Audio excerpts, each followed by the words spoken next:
Hey everyone, I'm Stefan and I want to show you the tool I made for the Fab store. It is the Scalability Manager. In order for it to be accessed, just look for Checkout Tools in the top section and then click on Scalability Manager. And here we go.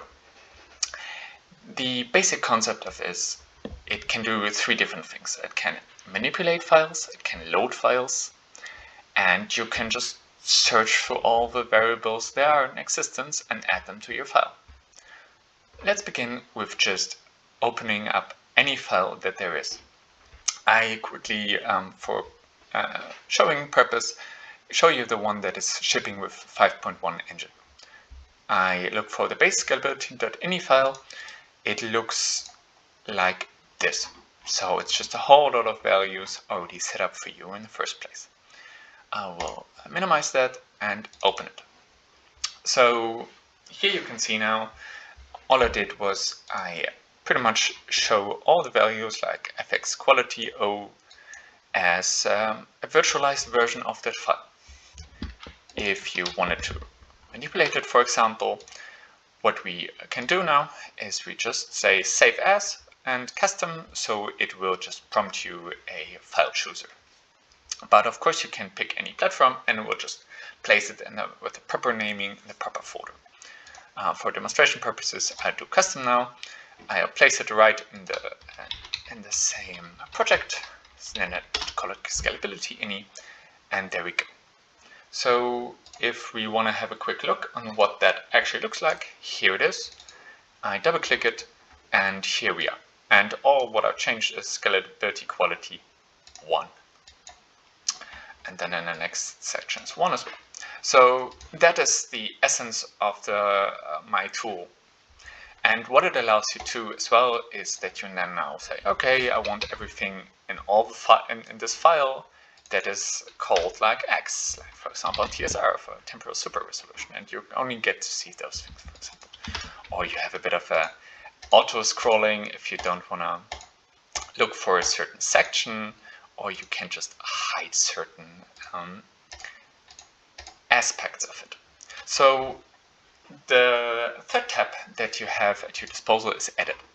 For Edit, you get to, for example, select things and then delete them, for example. So like this, as this is nowhere saved right now, you could just delete them and then in the end write them to another file.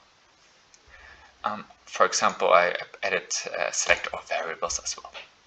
So let's have a quick look at the bookmarks. The bookmarks are a way for you to save variables to so you can access them later and add them to your file. We have all the standard categories already prepared for you, and when you hit the Edit Variables button, then you get access to all the variables that are in existence for Unreal, plus all the descriptions. So here we can see, all right, so this is those HDR and mesh draw commands. I'm just picking them randomly and I say done. And here we are, HDR and mesh draw commands. So like this, you can easily add things. And in the end, in the file setup, in the edit section, if we now get rid of all of our selection, and I have added them to NTA. And then in the bookmark section, you can say add missing bookmarks variables to selected category. And here we are. Here are the 3 new categories with no values at all. And please keep in mind, only if something has a value, it will be written to the file. So I will do that now, and for example, do it like this, okay? So let's go back to File, Save As, and then look at anti-aliasing the last 3 values. It is existent, I want to replace it. Yes, I want to replace it. I did the double check as well.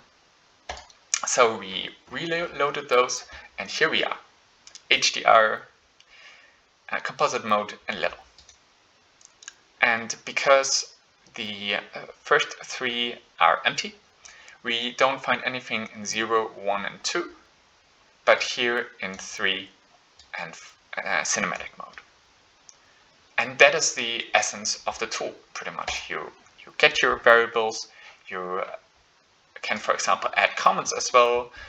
This is my comment, and then it's like this. And when we save it as well to the file, right, we reload, and here is the comment. And like this, you can easily add your thoughts to any variable that you add. You can quickly go through all the variables there are, add new ones, remove. And that is the tool in a nutshell. Thank you so much for your attention. Have a nice day. And yeah, I'm super happy if anyone can give me feedback on this. I know there's a lot of minor things to adjust. And yeah, not to forget, there's a help button that opens the documentation for you in case you have any more questions. Thank you, have a nice day, and see you next time.